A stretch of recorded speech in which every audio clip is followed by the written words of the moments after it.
So anyway, I live in California, and I went to help out at the celebration of the Craftswoman Art Fair because the artist I was helping set up the booth for is kind of hot. Because she works out like a fiend and teaches Argentinian tango as well as tantric yoga, except she's kind of married and a friend, and is not true what my ex-girlfriend said. I do not bonk all my friends because I would never bonk Paul or Doyle or Jim. Maybe Mary Beth, even though she is married to Paul and she is not my type, but never Paul, and I do have some principles after all. And then there's Beatrice, who is like my sister for Christ's sake, even though she is pretty hot and looks good in tight jeans and does a tantric yoga thing and has a nice butt too, but nobody bonks their sister unless they are from Deliverance country down south. That's really disgusting. And Beatrice would probably say something cutting like, "What were you thinking, you idiot?" And that would make me feel really bad, especially since Beatrice has a kid, for Christ's sakes, and is my sister, and so she is off limits. And so I went to help out at the Craftswoman's Art Fair, which is a place to meet a lot of women and girls but not date them or even think about it, and this is an original idea for a lot of guys. So anyway, at the Craftswoman Arts Fair, there was a lot of women, because that is what it's all about, you know, and you are not supposed to think about bonking any of them because most of them want respect, and a lot of them are separatists, and all of them want to make cash back to pay for the booth costs at least, so nobody's thinking about bonking you except because you are a helpless pervert and a guy who can't help thinking about it because you want to be a good guy and never think about sex politely,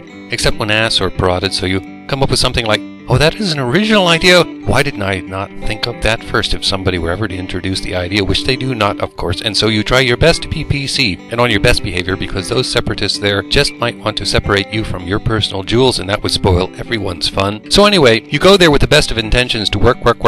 and do your job and help out, even though the woman with the booth across the way has all of these ceramic breasts for sale, which seems rather overt or something, but you've been to your job trying to stay focused, and then you meet the booth neighbor who looks kind of hot with a tight sweater and a face shaped like a heart, and you think maybe this is the one you will fall in love with, and you will move in together, and she will never watch television or care about it, and will always smell nice and listen to what you have to say and think what you say is intelligent and important and believe in you and think that you are going somewhere and about to make a name for yourself and give you back rubs and never stay mad at you for very long and bonk you on a regular basis, starting directly with that evening, and you get 6 blowjobs a week in addition, and she'll never talk about ex-boyfriends or emotional baggage or laugh during sex because she has become self-actualized. They can cook like Prud'homme while saving money on everything and teach you all kinds of neat stuff. So every day is a discovery about good stuff, and never finding out she has bad habits or leaves a greasy ring in the tub after bathing and for some reason gets over her monthly thing in less than 4 hours between midnight and 5 a.m. and her mother is delightful and beautiful as well, and she likes you, which is a good sign, and she doesn't mind you waking up screaming now and then because of your own emotional baggage, and she wears thigh-high boots with a short skirt and looks good doing it, and wears Victoria's Secret lazy stuff under that and looks good doing it when she is not naked and whooping like a cowgirl on top of you and can get cleaned, dressed, made up, and ready to go in less than 20 minutes and is never late, drinks beer and with you talking about French philosophy and James Joyce and baseball, and has a melodic voice and can sing and play the guitar with you and doesn't care you dance like a rhinoceros and is never needy or jealous and sees you as the only man in her life every day, exfoliates like a flower as she grows under your special care, and you grow as well as spirit, soul, and mind. But you can see already how things are going to go.